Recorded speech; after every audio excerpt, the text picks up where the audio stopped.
Today's news. Conference titled Azerbaijan in Euro-Atlantic Zone, Integration Priorities and Reality was held. Prevention of statelessness discussed in Azerbaijan.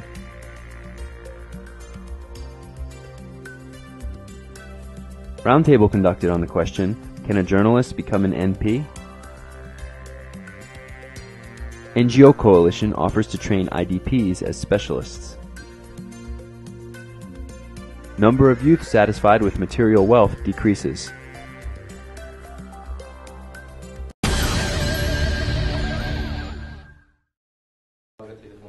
A conference titled Azerbaijan in the Euro-Atlantic Zone, Integration, Priorities and Reality was held in the Hyatt Regency Hotel on October 15th.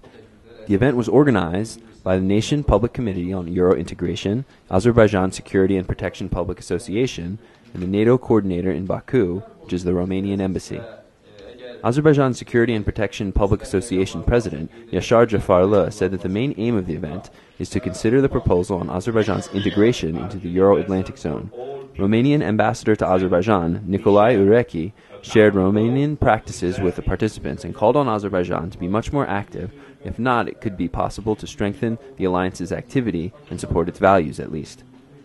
The European Union ambassador to Azerbaijan, Roland Kobia, spoke about the Union's role in the establishment of peace in the region. Touching upon the EU-NATO relations, Kobia noted that these organizations share solidarity despite some conflicts that have erupted with EU member countries in the past.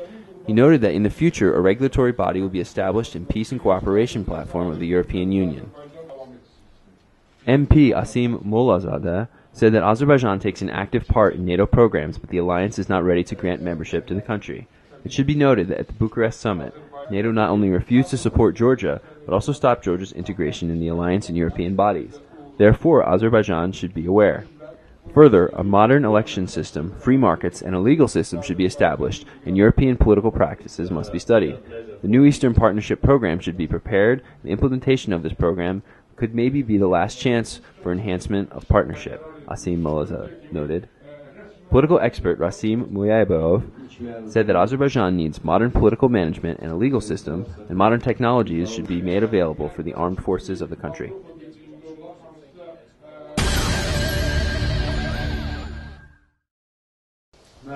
United Nations High Commissioner for Refugees and Council of Europe, in cooperation with the Azerbaijani government, conducted a roundtable on the prevention and reduction of statelessness in Hotel Europe on October 15th.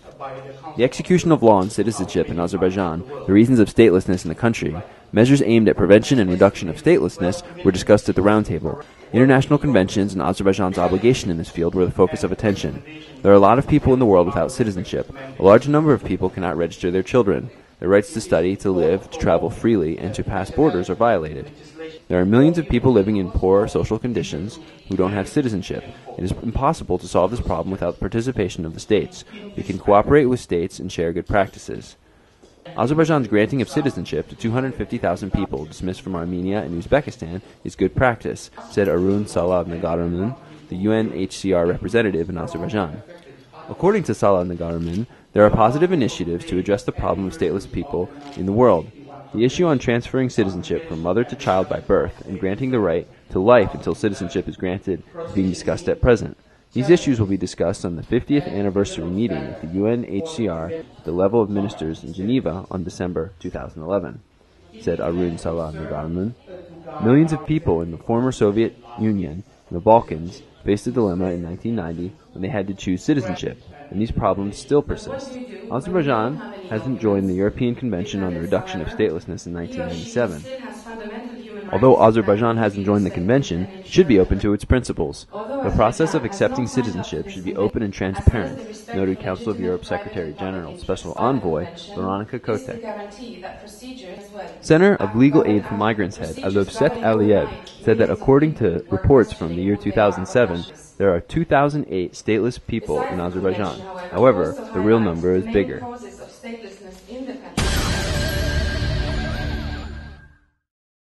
Expert Center of Journalist head Ceyhun Musaloglu and OzHaber.com portal editor Hacibey Heyderli conducted a debate on the theme, "Can a journalist become a member of parliament?" in the Media Center on October 15th. Not only a journalist, but the most popular TV anchor cannot be a parliamentarian without administrative support from the government. Activity of press representatives show that the press outlets have lost their independence and they are obliged to work for the government and to trade with them, said Hacibey Heyderli said that the journalist doesn't have the right to contract his own profession by exchanging his skills for privileges of the parliament. Faraz Sadirgan, who participated as an expert in the roundtable, said that doctors, engineers, and teachers who proved their skills in their profession came to journalism and they chose this way to be well known. Faraz Sadirgan added that certain people can deliver their opinions to the audience through newspaper papers. Their opinions can be heard abroad in the government hallways.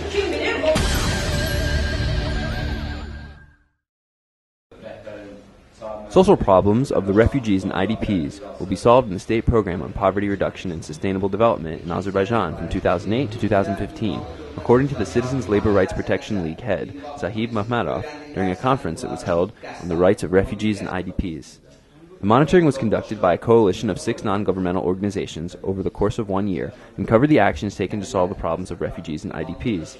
The conclusions regarding placing refugees in new settlements and providing them with support and jobs were evaluated as positive. In addition, the IDPs received aid for food and fuel with a little delay sometimes, said Mahmadov.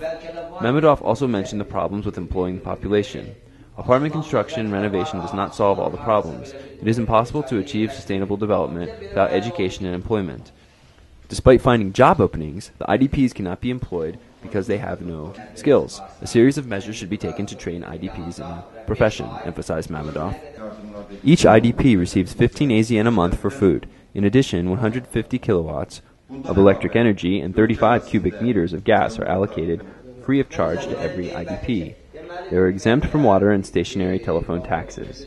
Families received free kerosene from October to February. IDPs who live in a hostel in Baku will be relocated to new houses, said Department Head of the State Committee on Refugees, Elman Guliev. The monitoring project was carried out by the Azerbaijan Lawyers Confederation, Citizens Labor Rights Protection League, Information and Cooperation Network of Anti-Corruption Organizations, Constitution Research Foundation, Eurasia Lawyers Association, and the Azerbaijani Youth Lawyers Union, with support from the United States Agency for International Development and Counterpart International.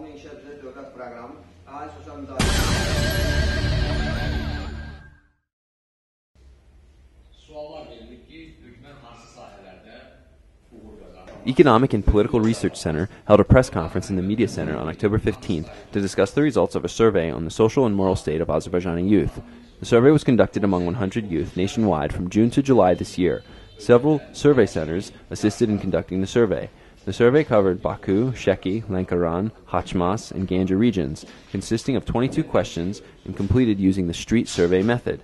The youth's ages ranged from 18 to 30 years. The survey covered all aspects of youth life. The answers to the questions were compared with the results of previous surveys from 2008 and 2009. This kind of comparison improves the relevance of this process, said Center's head, Hikmat Hajizadeh. Hajizadeh added that the respondents refrained from answering political questions, which proved the existence of fear in society. The first 2 questions asked about material wealth. According to the results, 53% of the respondents were satisfied with their material conditions, compared to 66% in 2008 and 55% in 2009. The number of people who wished to leave the country indefinitely or for an extended period was equal to 50% of the respondents in 2008, 66% in 2009, and also in 2010.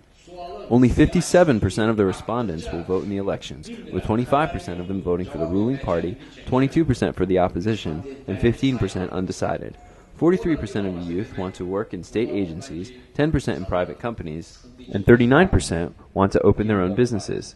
28% of the respondents face corruption frequently, 23% rarely, and 33% refrain from answering what they considered to be a dangerous question.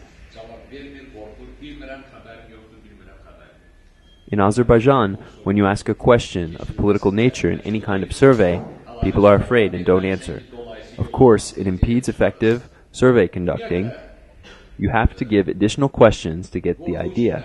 It is nearly impossible to conduct an opinion poll in a society that is living in fear.